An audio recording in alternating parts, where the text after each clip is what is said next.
We're back with our special coverage of today's truly bombshell January 6th Select Committee hearing and the damning portrait of former President Trump painted by Cassidy Hutchinson, a top aide to then White House Chief of Staff Mark Meadows. The portrait that was painted today of the President of the United States leaping from the back seat, trying to grab the steering wheel. And allegedly choking his top Secret Service agent. I mean, pretty dramatic.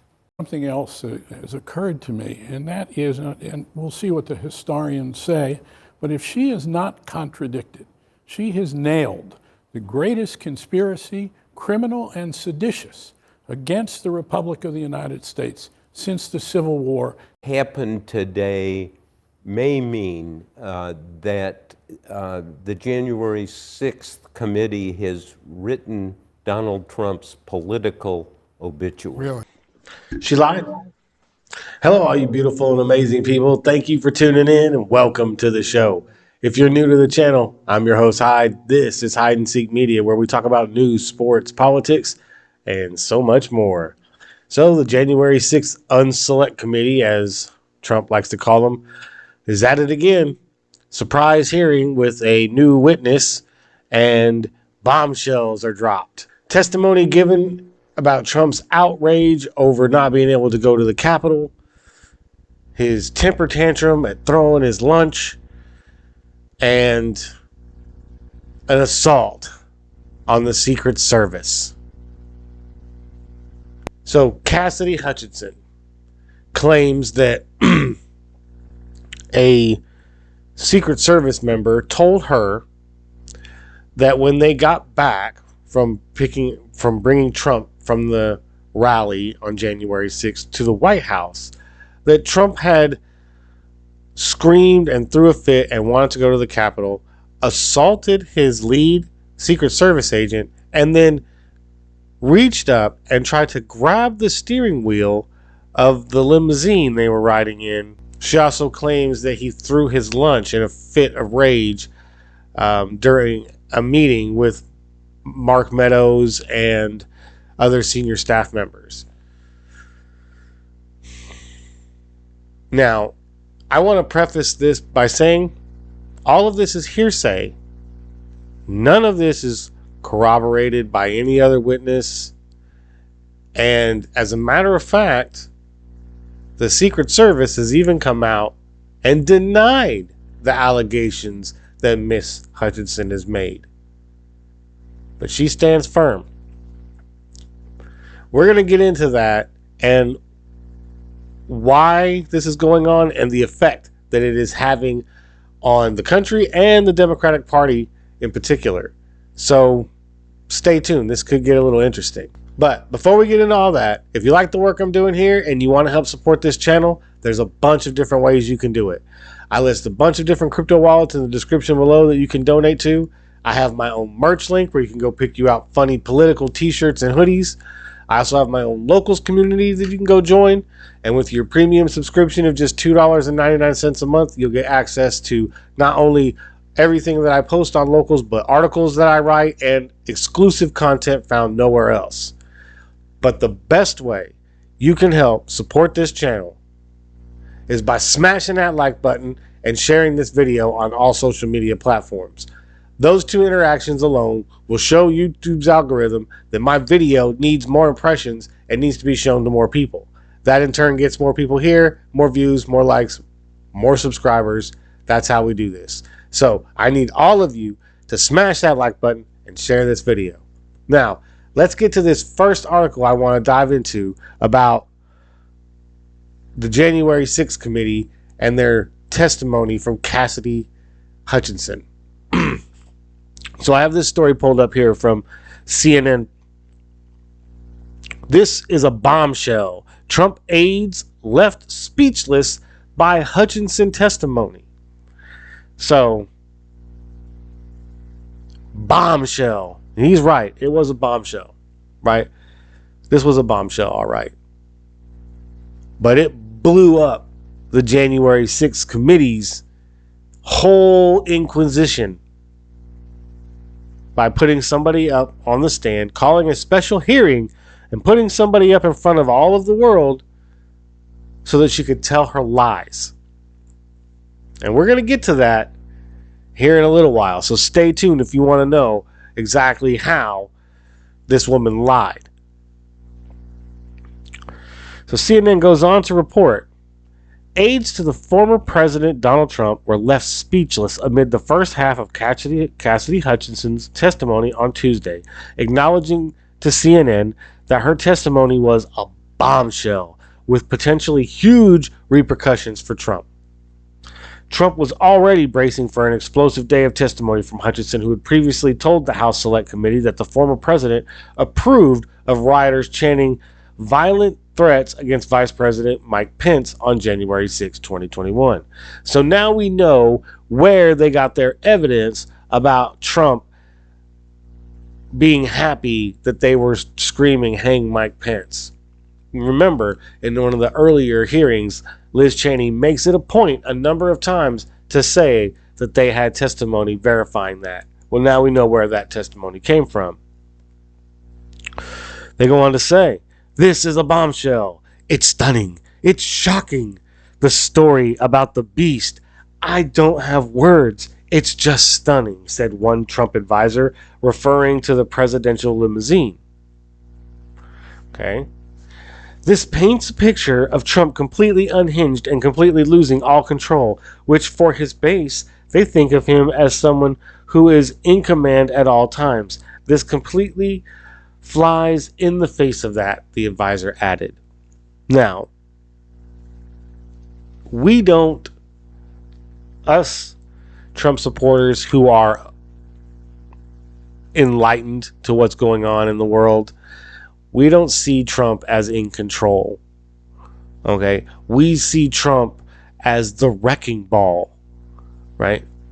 We want him in there destroying all the mainstream establishment bullshit that's been going on for the last 50, 60, 70, 80 years in this country, 100 years in this country. That's what he was meant to do. So if he gets mad because he thinks he's getting cheated and he decides to throw his lunch against the wall in a fit of anger, well, I'm sorry, but he was a billionaire before he was ever president, and I'm pretty sure he's thrown lots of plates and dumped lots of tables in his day. Right? We have this story right here from CBS News. President Trump got so angry at Attorney General Barr, he threw his lunch, Cassidy Hutchinson testifies. So apparently she testifies that when he finds out that Attorney General Barr goes on air on TV and says that he hasn't seen any evidence of widespread voter fraud, President Trump gets mad and throws his lunch against the wall. Well, your Attorney General just said everything that you're talking about is a lie because he's not seen any evidence to support what you're saying. So, of course, you're going to get mad. One of your closest allies, or at least somebody you thought was on your side, just stabbed you in the back and said, nah, whatever the president's saying is a bunch of crap. He doesn't know what he's talking about, right? He's out of his mind. Well, of course, Attorney General Barr didn't actually say that, but by saying, I haven't seen any evidence of widespread voter fraud, he's basically saying that whatever President Trump is saying about widespread voter fraud is a lie. And both things can be true, right? Now, I'm not saying that 2020 was that it was fraught with voter fraud. But what I'm saying is both things can be true, right? You can have a crime even though you've not seen evidence of it. Doesn't mean it didn't happen. Doesn't mean that those things, are essential to each other.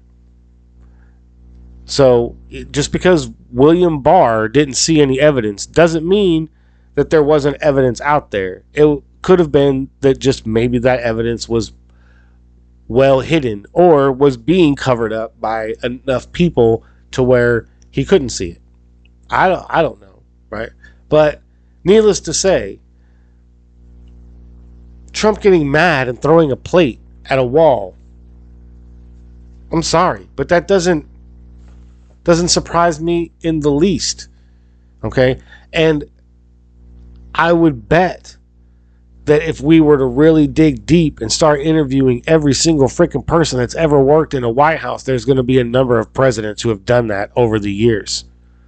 So let's just not pretend like President Trump was somebody who was flying off the rails and was constantly losing his temper. I'm pretty sure with all the vitriol that man got from the media, he held his temper pretty damn well for most of it. He went on rants on Twitter, but it was Twitter, So like I said, him throwing a plate and getting mad, that's nothing. But the other story, the story about him attacking a Secret Service agent and grabbing the steering wheel of the limousine, well, that was all the mainstream media needed, and that was all Hollywood needed to jump all over Trump, right? We have this story from Deadline. Late night TV hosts react to truly insane revelations about Trump's multiple January 6th related meltdowns. Okay, so of course, these numbnuts had all kinds of stupid things to say about his supposed meltdowns, and everyone's jumping on the bandwagon, jumping on it, right? Like all the news articles and everything, where all of the headlines are, "Whoa, bombshell testimony," and Trump loses his temper and throws plate and attacks Secret Service agent, and all these crazy headlines. But all of those stories, right? They all seem to bury the lead. But if you head over to trusted news sources like thedailywire.com, you'll get the lead the way it's supposed to be. Testimony of Cassidy Hutchinson appears to fall apart as new reports surface about Secret Service. So in this article, they go on to say that the Secret Service has come out to multiple people at CNN, NBC, CBS, saying that what Ms. Hutchinson said in her testimony was false. That Robert Engel, the head Secret Service agent who was supposedly attacked by President Trump, is willing to go on record in front of the committee and say that never happened. The limousine driver is willing to go on record in front of the January 6th committee and say that never happened. The Secret Service is willing to go in front of the January 6th committee and say that never happened. Now, the bigger question is, are we going to see those people in front of the January 6th committee giving that testimony? Or is this kangaroo court bullcrap hearing going to continue on, and the charade going to continue without any actual evidence of any wrongdoing by the president? I doubt it. And see, what the Democrats don't understand is all this is doing is driving voters away. You have this story from timcast.com. More than 1 million voters leave Dems, switch to GOP. Democrats urge Biden to change course to avoid being demolished in midterms. Over 1 million voters across 43 states have left the Democratic Party and joined the Republican Party over the last year, according to voter registration data analyzed by the Associated Press. Now, we all know the Associated Press is left biased. So, if they're coming out and saying this, oh man, it must be bad. So, they go on to report, the shift is most prominent in the suburbs where swing voters who support Biden are grappling with 40-year high inflation, record high gas prices, skyrocketing crime, and the Democratic Party's focus on racial equity. It's more so a rejection of the left than embracing the right, says Ben Smith, a 37-year-old professional counselor. With 134 days until the midterms, no outcome is guaranteed. But the new data is a fresh warning to Democrats who have already seen signs of major potential losses this November. Some of those warnings have come from within their own party. I support the president's efforts, but we need a bolder vision and faster action, Rep. Ro Khanna wrote in a recent op-ed. Michael Stratton, a Democratic strategist, told the Daily Mail Democrats need to wake up here and smell the coffee. Trying to divert attention to unemployment numbers, that's not going to take away the average person's concern about inflation, said Chad Campbell, an Arizona-based Democratic strategist. When you're paying $5.50 for a gallon of gas, it doesn't matter what your job is. It's expensive. And you're right. You're right. And see, that's the thing, right? And that's really the whole, when you boil it all down, right? Most Americans aren't thinking about abortion on the daily, right? Most Americans aren't thinking about the environment and unemployment numbers. They're thinking about their wallet, how they're going to feed their kids, put gas in their car, and get to and from work every single day. When the price of food has gone up by 20, 30, 40%. The price of gas has doubled in the last 2 years. How the hell are we supposed to, what else are we going to think about? And so over 1 million voters have left the Democratic Party. And that's just, the registered, the ones who have actually done the switch. That's not counting all the Democratic voters who are going to stay registered Democrats and just vote Republican in 2024. Because they're tired of all this. They're tired of the inflation, right? They're tired of the high gas prices. Really, all this is, it's an attempt to keep us divided. And I think that there is very little hope for this country to come back together and be as strong as it was once. And be as strong as it once was.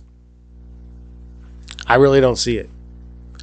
But I don't know. Maybe you guys can see it. Let me know in the comments what you think. Are they going after Trump to try and actually file charges? Or is this just a sideshow to keep us distracted from something else and attempt to keep Trump from running in 2024? I want to hear your thoughts. So make sure to leave a comment down below. I really appreciate you guys watching this video all the way to the end. It does mean a lot to me that you've made it this far. If you haven't already, make sure to hit that subscribe button and the notification bell so you get notified anytime I drop a new video. Smash that like button. Leave a comment down below. Let me know what you think about this video and the topic. I love to engage with my viewers, so feel free to fire away. But most importantly, hit that share button and share this video on all social media platforms.